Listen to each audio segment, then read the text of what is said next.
क्या तुझको मेरी आज़मत और रिफ़ात की खबर है? क्या तुझको खबर है ये सफर कैसा सफर है?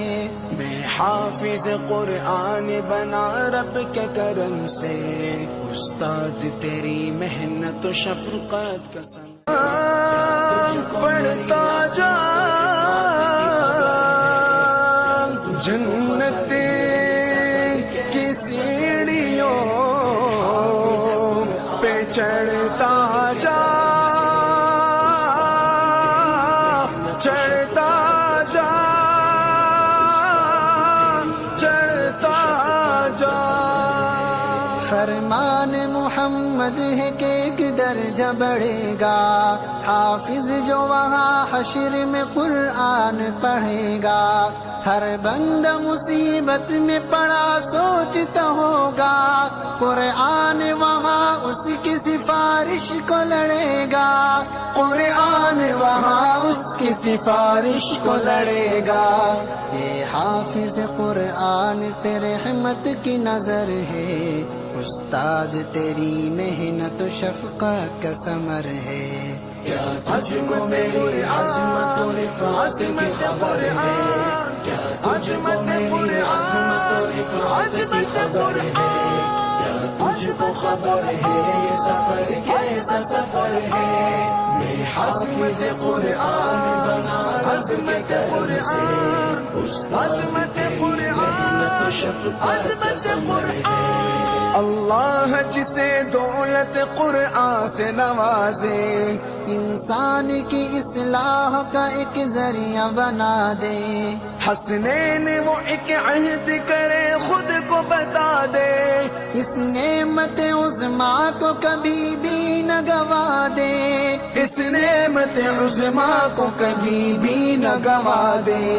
ता अब्द खुला रहमत बारी का ये दर है, उस्ताद तेरी मेहनत शफ़क़त का समर है। क्या तुझको मेरी आज़मत और रिफ़ात की खबर है? क्या तुझको मेरी आज़मत और रिफ़ात की खबर है? क्या तुझको खबर है ये सफर कैसा सफर है? मैं हाफिज कुरआन बना रब के करम से, उस्ताद तेरी मेहनत शफ़क़त का समर है।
एग्जाम में वो अब्बू पहले